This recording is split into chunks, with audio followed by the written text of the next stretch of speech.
hatiku percaya,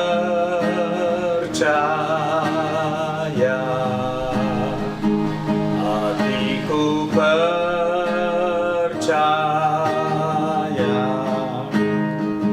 hatiku percaya,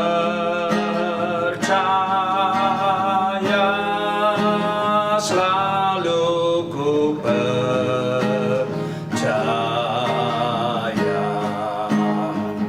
hatiku percaya,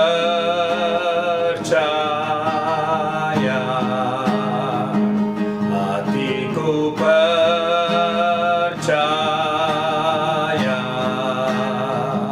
hatiku percaya,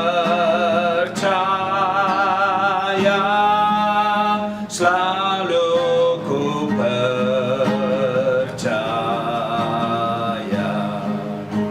selalu ku percaya, selalu ku percaya.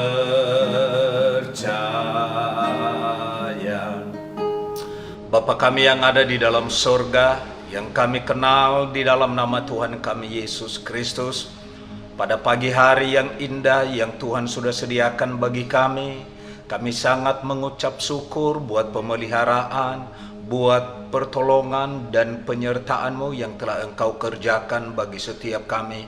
Pagi hari ini kami mengawali ibadah kami melalui mendengar firman-Mu. Mari Tuhan, kuduskan setiap hati kami, pikiran kami, mulut kami, pendengaran, mata, dan seluruh jiwa dan roh kami ditahirkan oleh Tuhan, sehingga firman yang sebentar kami akan dengar menjadi berkat, menjadi suluh, dan menjadi kekuatan bagi setiap hidup kami. Berkati kami semua, di dalam nama Yesus kami sambut firman-Mu. Haleluya, amin. Bapak Ibu Saudara sekalian yang dikasihi oleh Tuhan, umat-umat Allah yang ada di GPDI Lembah Pujian, pada pagi hari ini di minggu kedua bulan Mei, mari kita akan mendengar firman Allah yang kita akan bicara tentang iman mengubah hal yang buruk menjadi hal yang baik.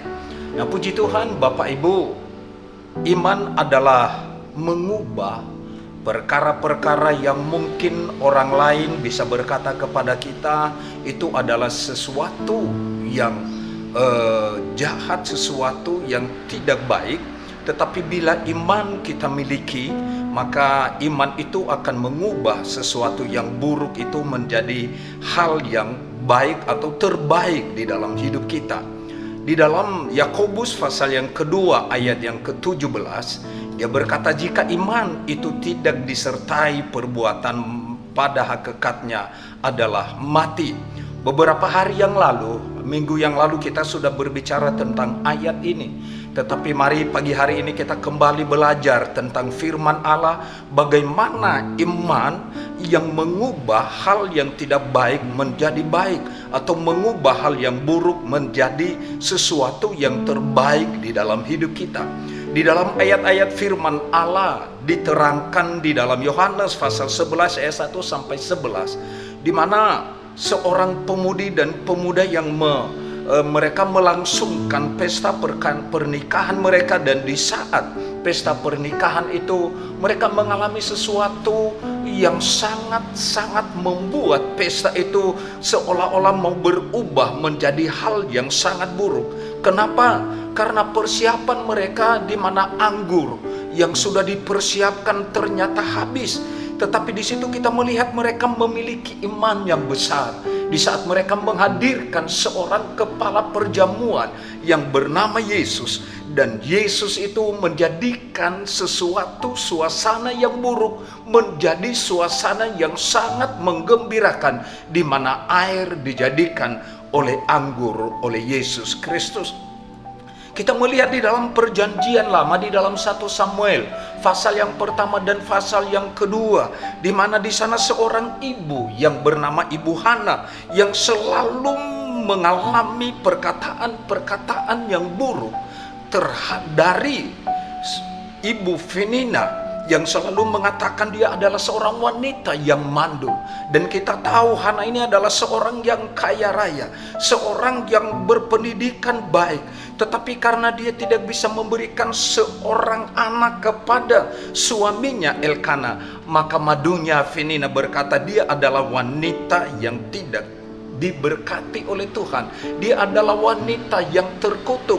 Tetapi melalui iman yang dimiliki oleh Hana, setiap hari dia pergi ke rumah ibadat, meminta pertolongan Tuhan, mengimani kepada Tuhan bahwa Tuhan mampu mengubah situasi yang dia alami, keadaan yang buruk yang diperkatakan oleh Penina kepada dia, dan ternyata situasi itu berubah menjadi suatu sukacita yang luar biasa melalui dia mengandung dan melahirkan seorang laki-laki yang bernama Samuel. Nah, bagaimana supaya iman itu kita memilikinya? Dikatakan di dalam Efesus pasal 1 ayat 16 sampai 17, supaya dia memberikan kepadamu roh hikmat dan wahyu untuk mengenal dia dengan benar. Ternyata saudara-saudara, iman itu tumbuh. Dikatakan oleh Rasul Paulus di dalam Efesus pasal 1 ayat 16 dan 17, kita mengenal dia dengan benar. Dan setelah kita mengenal dia dengan benar, maka dia akan memberikan kepada kita roh hikmat dan wahyu untuk mengenal dia dengan benar-benar. Oleh karena sebab itu kita mengenal dia dengan benar. Dia juru selamat kita, dia perlindungan kita, dia menjagai kita, dia mencukupi kita, dia menjauhkan kita dari marbahaya dan lain-lain sebagainya. Di dalam Yohanes 1 Yohanes pasal 5 ayat 4 dan 5, yang mengalahkan dunia itu, saudara-saudara, adalah iman kita kepada Tuhan. Yang mengalahkan dunia, dunia ini berbicara tentang kegelapan, berbicara tentang kejahatan, dunia ini berbicara tentang sakit penyakit, dunia ini berbicara tentang penderitaan. Tetapi Yohanes berkata kepada kita di pagi hari ini bahwa iman kita mampu mengalahkan dunia ini. Berarti kita mampu mengalahkan sakit penyakit, kita mampu mengalahkan saudara-saudara kuasa-kuasa yang bukan daripada Tuhan melalui iman yang kita miliki kepada Tuhan. Oleh karena sebab itu, mari supaya iman kita itu tumbuh, dikatakan oleh firman Allah tadi, mari kita mengenal dia dengan sungguh-sungguh. Dan setelah kita mengenal dia dengan sungguh-sungguh, maka iman itu tumbuh dan kita mampu mengalahkan dunia. Hatiku percaya, mari kita nyanyikan pujian ini dengan sungguh-sungguh. Mari kita percaya firman Allah. Kita percaya kepada Yesus yang mampu memberikan kita kekuatan. Hatiku percaya,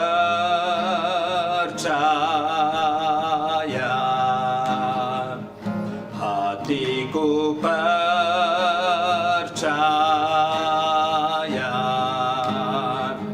hatiku percaya,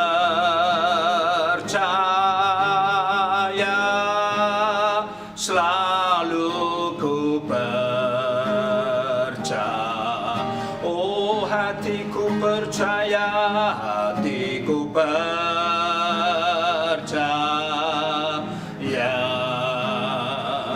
hatiku percaya,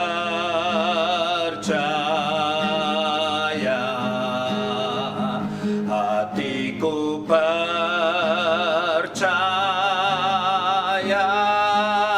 selalu ku percaya,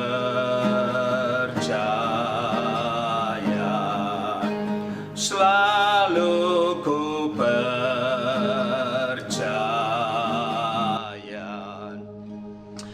Kami kembali bersyukur kepadamu Tuhan, buat firman yang telah Engkau bentangkan bagi kami di pagi hari ini, bahwa iman mengubah situasi yang buruk menjadi situasi yang amat baik bagi setiap kami. Oleh karena sebab itu Tuhan, Engkau berikan kami iman yang semakin hari semakin bertumbuh, semakin kokoh, semakin kuat. Dan terlebih biar kami semakin mengenal Engkau secara pribadi, karena pribadi Engkau adalah pribadi yang sangat luar biasa bagi setiap kami. Pagi hari ini hamba-Mu berdoa buat seluruh umat-umat Tuhan, baik yang ada di ruangan ini, yang tidak ada di ruangan ini Tuhan. Engkau berkati sidang jemaat-Mu yang ada di GPDI Lembah Pujian, pelihara jiwa, roh, dan tubuh mereka.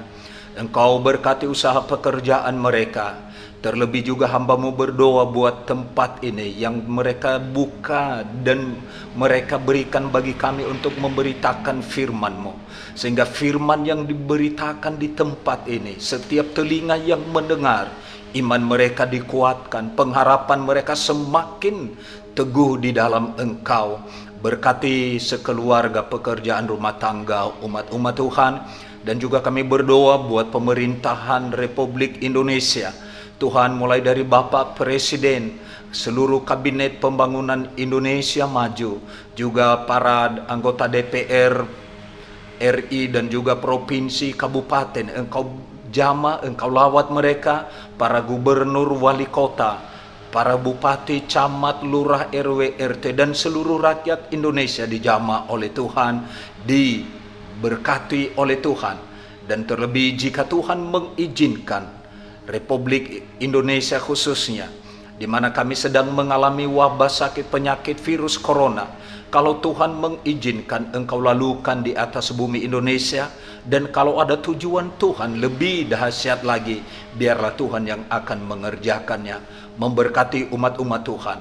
Sebelum kami berpisah satu dengan yang lain, hamba-Mu memeteraikan hari ini di dalam nama Tuhan kami Yesus Kristus, menjadi hari dan minggu-minggu yang penuh dengan kemenangan bagi kami, menjadi hari dan minggu-minggu yang penuh dengan sukacita, kesuksesan di dalam setiap hidup kami, dan juga kebahagiaan, damai sejahtera Allah, sukacita surgawi turun di dalam setiap kehidupan kami. Oleh karena sebab itu umat-umat Tuhan, pulanglah ke rumah masing-masing, terima berkat daripada Allah Bapa, cinta kasih dari putranya yang tunggal yaitu Tuhan Yesus Kristus, dan persekutuan di dalam Allah Roh Kudus menyertai saudara sekalian mulai dari saat sekarang ini, dan pintu rahmatnya dari langit sana Dia akan curahkan kepada saudara mulai hari ini sampai selama-lamanya. Di dalam berkat nama Tuhan Yesus kami berdoa, haleluya, amin.